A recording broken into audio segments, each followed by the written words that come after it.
Hello everyone. I'd like to give a brief pre-lab for you to go to so that you come into class on Wednesday ready to hit the ground running, and so we can actually make a lot of progress in the lab. First, I want to just talk about a naive data structure that you could use to implement the disjoint set abstract data type, right? Which we talked about in class today. The idea is you start with a collection of objects. Each object is unique and starts off in its own set. And then you can union objects, which means that they come together into the same set. So I think about them like bubbles that coalesce together. And once they coalesce together, they stay together, and they may glom onto other bubbles. So when I union 0, 2, the bubble with 0 merges with the bubble 2. And just to remember, we start off with a particular number of bubbles, and we're just going to always make them the integers starting at 0 up to the number minus 1. Because I could do that for any collection of things. If I had all the students in the class, I think there's about 17, I could just give each student a unique integer from 0 to 16. So I could do this with anything. So just really without loss of generality, I'll just make them all the integers. Okay. Anyway, you can keep going, and I showed, okay, yes, I can union 1, 8. And then something interesting happens. If I've already union 1, 8, and then I say union 8, 7, well, 7 gloms onto the bubble that actually, even though I said union 8, 7, 7 is actually in a bubble that also includes 1, because 1 had been unioned with 8 previously. So these three are all in the same bubble. So later, when I go to find 1 and 7, it says true. Okay, so find returns true if the two happen to belong to the same set or bubble. So that's what the disjoint set abstract data type is supposed to do.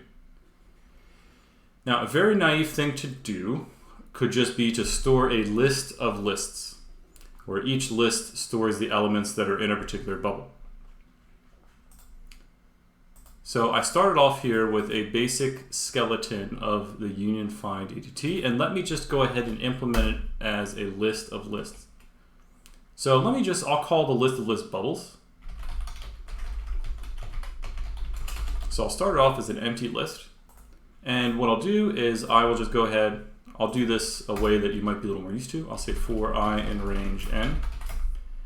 Each bubble starts off as just a single element, right? So I'll say self.bubbles.append, and then a list with just I in it, okay? Now, a very Pythonic way of doing this is to use something called a list comprehension. I'll just put it in comments here just to show you. You could also say self.bubbles equals I for I in range n. So that's a one-liner. But this is fine. Do this. This is probably a little clearer if you're clear on that. Okay, so I'm going to loop through n times, and I'm going to add each singleton element, so each element in its own bubble. All right, so just as a sanity check, let me go ahead and print this out. So I'll instantiate a disjoint set just like here, maybe with 10 elements, and we'll just make sure that we actually have that data structure, the list of 10 lists. So I guess I'll say maybe D set is equal to DJ set 10. Okay, so that's what I start with. All right, so if that's the data structure I've insisted on, I now have to think about, well, what are the algorithms that I'm going to implement to make union and find behave properly? So let's write out what the steps are. So for union, I have to first figure out what bubble I is in, figure out what bubble J is in, and then create a new bubble that merges the two and delete the original two bubbles. All right, so that's kind of the game that we have to play here.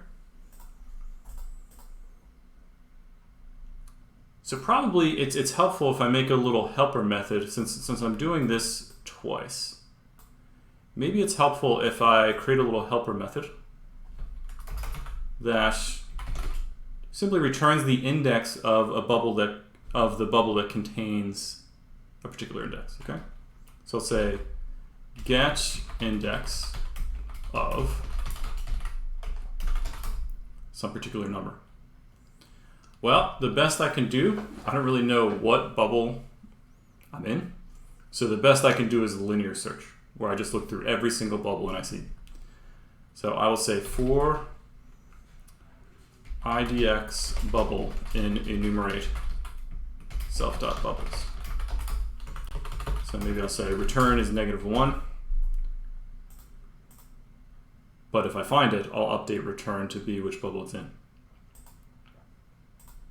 So I can say, all right, if, let me do it the way you would do it in C++.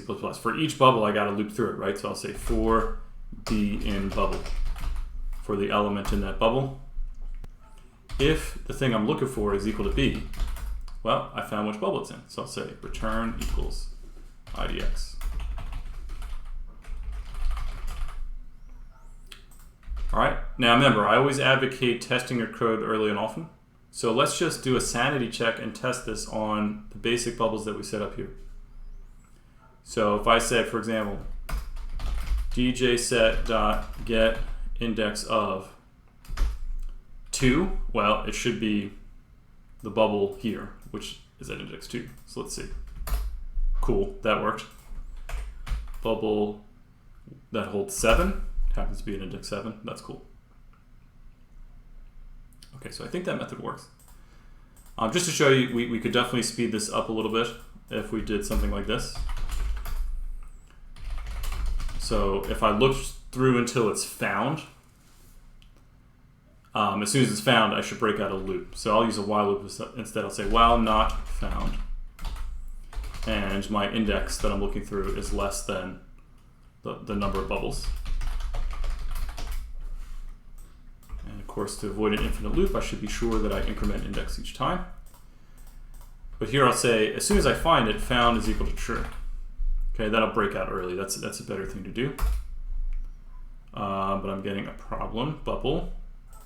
That's because I have to say bubble equals self.bubbles and index I. So I'm not using the whole enumerate pattern anymore. Test early and often, and you will find those errors quickly. Okay, good. So that works.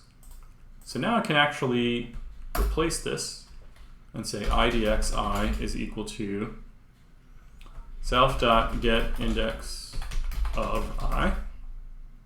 I'll say idxj is equal to self.get index of j. Cool. So I think I got those steps. So now I'm going to create a new bubble that merges the two.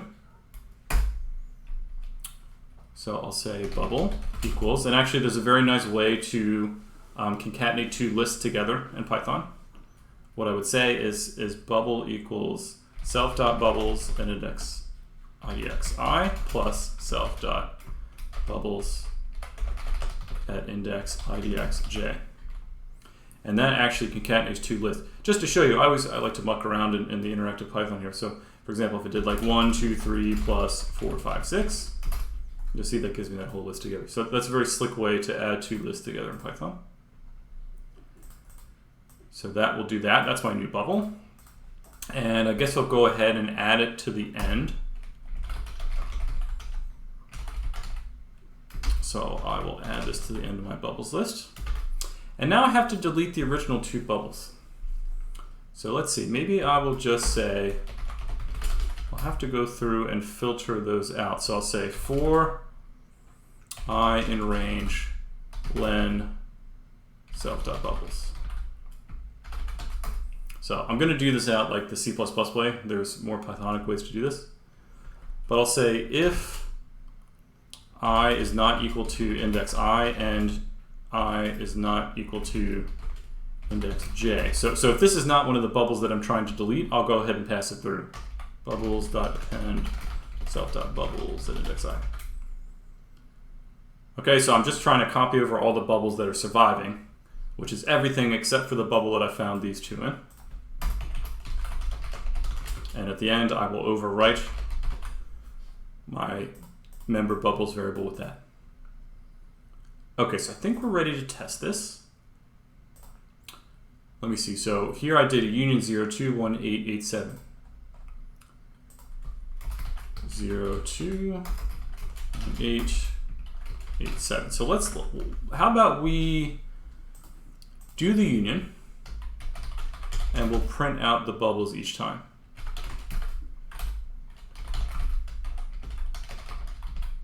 So I'll do that one first. Well, there's a problem because I meant to call it dset. Oops. Okay, so first I union 0 and 2, and this is cool. I no longer see a 0 or 2 by itself, but at the end I see this bubble with 0 and 2.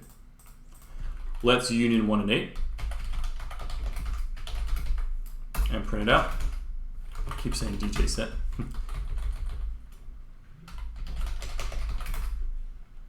Okay, now I see 1, 8 is by itself. And now let's look at this. If I say dset.union 8, 7, and then I print dset.bubbles. See, now I have 1, 8, and 7 all together. So here's an interesting fact. If you union two things that are in a different component, in a different bubble, you will always be decreasing the number of bubbles by 1. So every time I actually merge two things that were in a different set. So I started off with 10 things, but after my first union I went to 9, then I went to 8, then I went to 7. So it is possible to union everything into the same set with n-1 unions. Okay, so I start out with n individual things. I glom together n-1 things, so in this case 9 things, and I could end up with everything in the same component. Now this code should do nothing though if I ask you to union something that's already in the same component. So if I said dset.union, at this point if I said union 1, 7, that shouldn't do anything. There is actually a little bug though. So if they're in the same set, I should be careful. My code right now is going to duplicate them. So let me fix that up, and I'll say, well, I'm only going to continue on if idxi is not equal to idxj. All right, so let's see if that fixes that now.